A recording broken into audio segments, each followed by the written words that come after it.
Yeah. I seen who was there. I know who was there. The guy who sat there all night was my cousin. I know them. We have at least 3 officers there all night. We'll have at least 3 officers there until this is dealt with, until the warrant gets executed.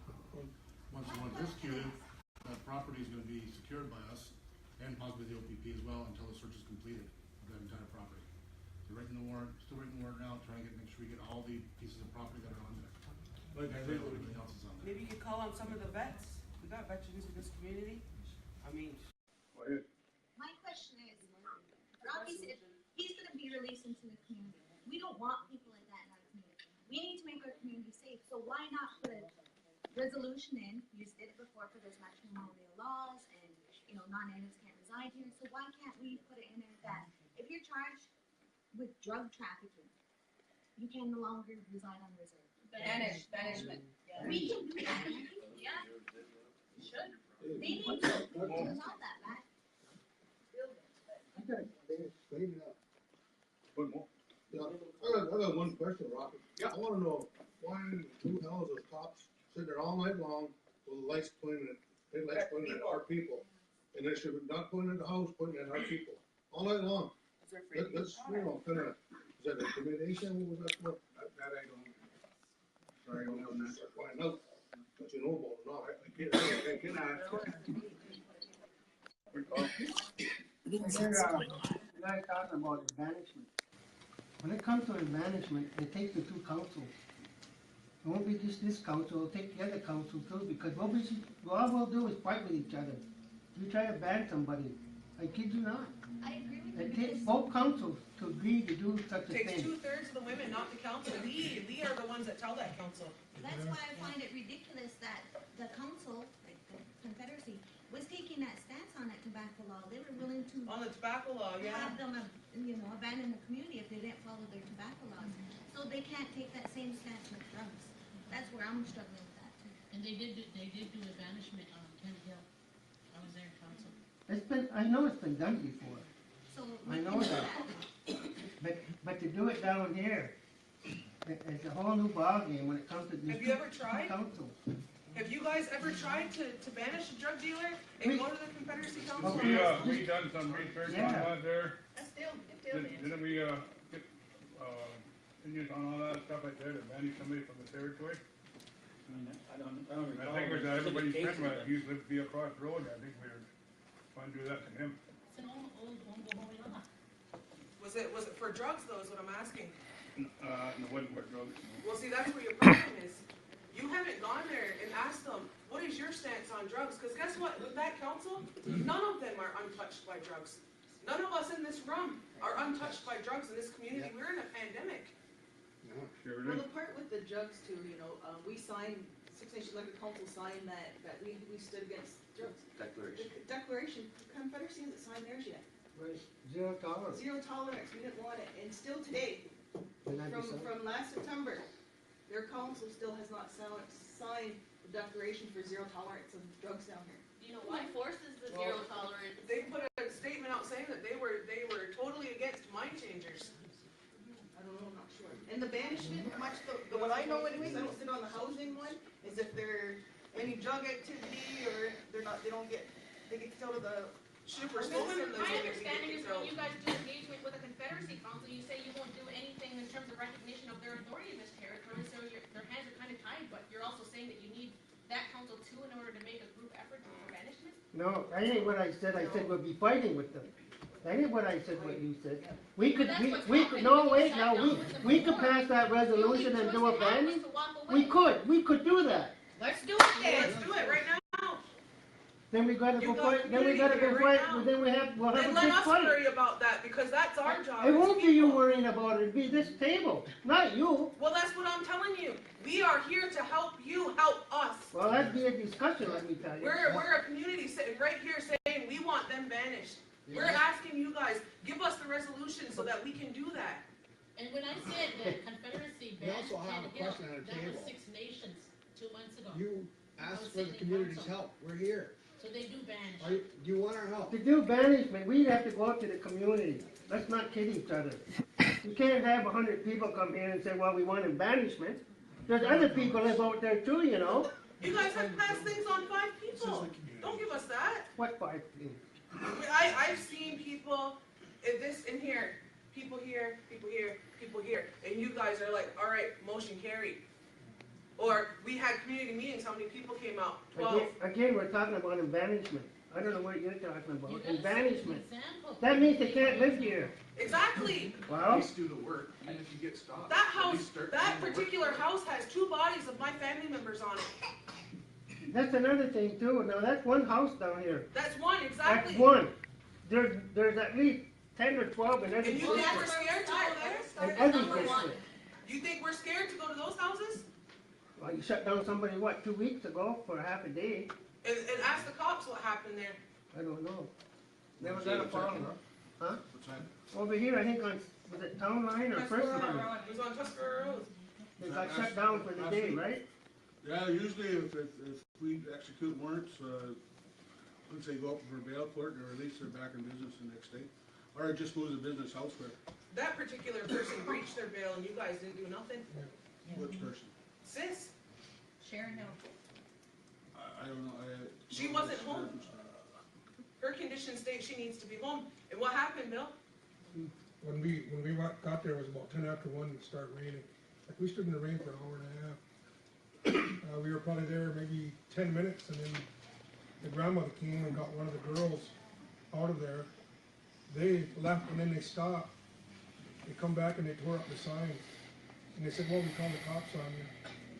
And 2 minutes later, it seemed like the cops were around the corner because they come pulling around the corner from Town Line. So Mike Anderson was the police officer that day. Him and I think a fellow by the name of Johnson, I could be wrong, or Mar. And he said, yeah, they called the cops on you. I said, well, we're just standing on the road here. So then he left, come back 2 minutes later, and he said they got called again on us. So then he went around down the Town Line, turned around, come back, went in the gateway, drove right to the back, him and the other officer that was with him.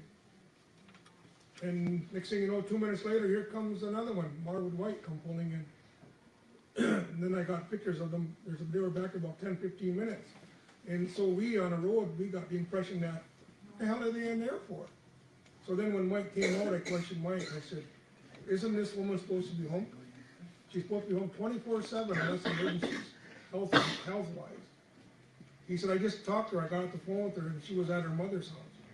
I said, her mother is supposed to live with her. It's right in the conditions. Now, and Mike told me he knew about her condition. I said, well, her condition said she's supposed to be living here with her daughter. And she is supposed to answer the door when you guys come here. Now, I went by there yesterday. The night before, they must have had a party. A lot of vehicles sitting over there. You know, so, and we questioned, you know, I lost a nephew there, he was murdered here. And I didn't get to ask this question on last Friday. Is they called the cops on us and the cops come and respond to her. Why didn't they call the cops when my nephew was laying on her lawn? Why did she take it upon herself to take him to the hospital instead of calling Six Nations Police? So what the hell is going on here? Are we have our police involved in this drug issue as well?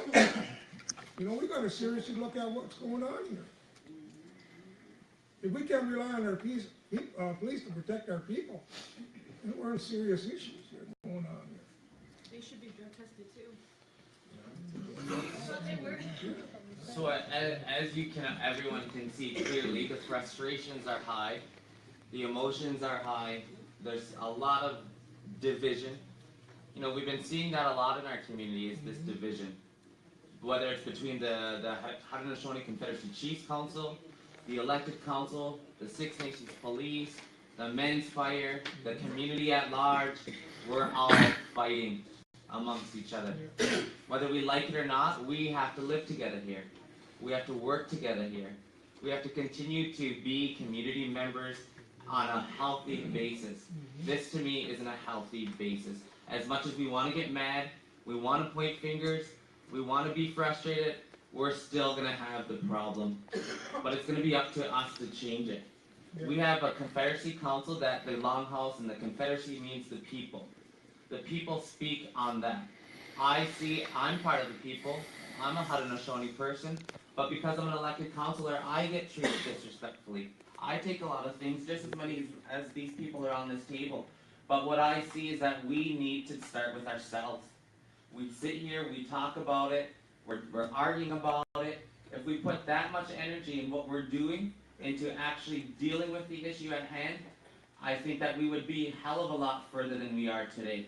And I think that that's what's going to make us a community. And as cheesy as it sounds, their unity is in community. You can't spell it without it. And I don't think that this is unity with this. There's one thing that we can do within this. We know drug affects every single one of us. I have family members on drugs. I have been dealing with, I have my own problems as well. Like, we all have problems. This all affects us. But sitting here arguing about it, sitting here doing all of this to each other about it, isn't gonna help. It's not helping the situation, and I understand the frustrations. I understand that we are all frustrated, but we have to heal as a people. We have to work as a people. The community is here to assist us in this issue. The community is here to assist the Six Nations Police in this issue. We have to be a people. I often hear outside the community, we're going to be tax collectors. The elected council is going to create this municipality, and then our rights will be gone. You honestly think I sit here to bring that in, to tax myself, to become a municipality? Because I'm not sitting here for that reason. I'm sitting here because I feel like I have a voice to bring forward to this table. I have a voice that I could be using to try and create that we can be back together as a community. I remember as a kid, I'll give the Fall Fair an example. I signed up on a volunteer basis to recreate and revitalize the Fall Fair, as we all know how terrible that fair has been. I remember as a kid going there, and you'd see everybody at the Fall Fair. It was huge. You'd see horse racing, you'd see all of these good things, because that's what community means to me. But now you go there and you see hardly anybody. You know, that is one example of having that community cherished, of those types of events, of the type of people that you want to be surrounded with, of positivity. You know, we often look at the bad. Yes, okay, let's look at the bad, let's understand it, but we fail to ever realize the good. We fail to ever realize the good, because there's a lot of good in this community. If the people here who have the expertise, who have the knowledge, then let's work together. We can sit here all day and bicker and argue and talk about how bad everybody is doing, or how bad the police are doing, or how bad the council's doing, or how bad the chiefs are doing. But we got to look at ourselves. Like, let's talk reality here. If we're stating in a pandemic of drugs, yes we are. We're also in a pandemic of actually acting as a community should act. Because this isn't how I see a community acting. I know that for sure. I was elected young. I was very, very quiet in the beginning. I couldn't even speak. But you sure as hell can't shut me up now. And that is why I feel like we have to work together, whether we like it or not. We're all in this together. And I respect the work of the police, although there's frustrations and there's flaws within that system. And they have to be looked at, and the concerns have to be shared. There's flaws within every system. Let's look at them. Let's deal with it, instead of always constantly battling each other. It's getting tiring for me. It's getting really tiring. I know it's tiring for some other people too. You know, as much as we want to sit here, we have to continue to at least stay together as a community. We're the largest First Nation in Canada.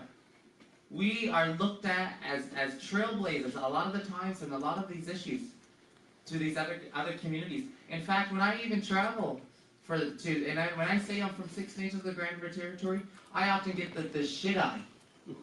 Because, oh, you're from Six Nations, you got it good there. Oh, you're from Six Nations, your guys are all rich. Oh, you're from Six Nations, you have everything. When, yeah, I come back here and all we're doing is sitting here and fighting with each other. That's not rich to me. That's not rich at all. And you know what? That is not how I am proud of my community. I'm proud of where I come from, and I say that every single time. At the national level, I was elected as the co-chair for our youth. We have to empower the youth. Look at the young people. They're the next one that's coming up here. They're the next ones coming up, and that's what we have to do. There's been a lot of people sitting in these positions for a long time, a very long time, including our police chief. Well, that's maybe time to, what's the succession plan in that? Who's gonna be sharing and how's this knowledge gonna be transferred to these young people? These young people are gonna be the one who's gonna come and stick, we have young people right now doing a good job. We have young people who are doing good things in this community. Why not listen and look to them? Look to our elders, look to our older people, look to those knowledge keepers, look to those traditional healers, look to everybody, because we all have a role to play. Each and every single one of us. Hey Dave, there's models out there for this drug. It came from Aquasesame, and they did the same thing. They used in banishment. So you want to take a close look at that. And it worked. And they went door to door, and they went to every drug dealer up there. It says, enough's enough. Chief Nicker, come on in.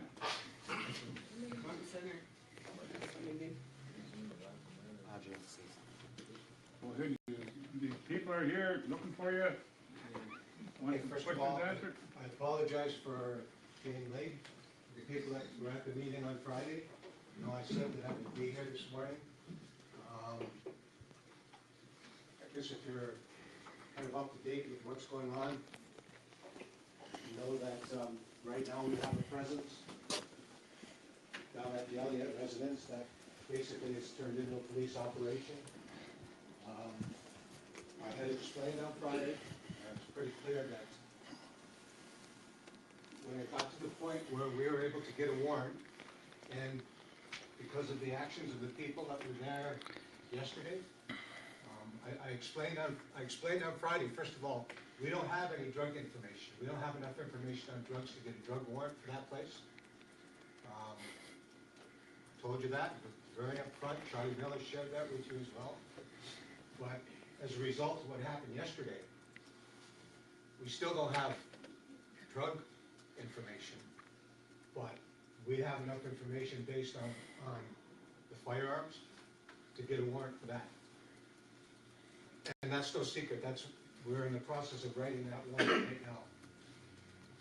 I also shared that because of the risk associated to that residence, that ultimately it would be the OPP that would be providing the assistance to us to actually go onto the property, go into the residence. I was very clear on that. So where we are right now is, last night, I was in discussion with the OPP.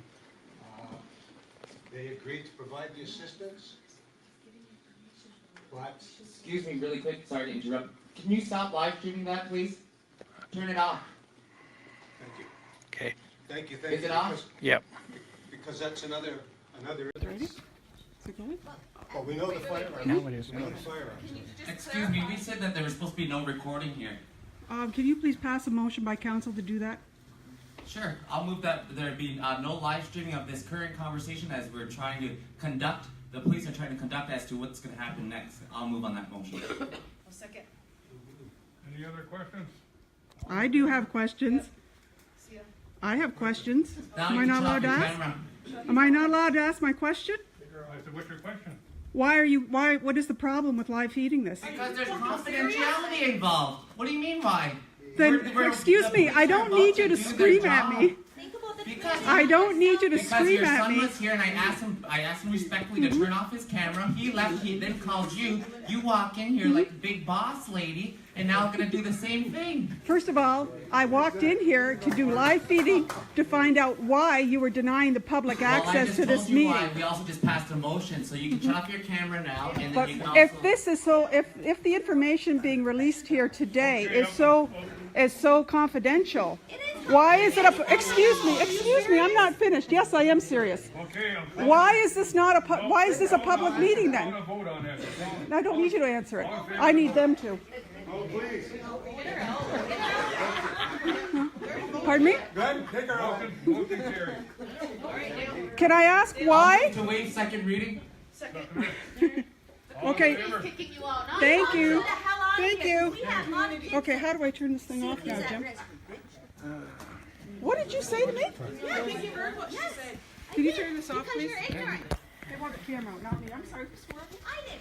Well, you're ignorant because you Because this is our kids we're talking about. You've been going through what?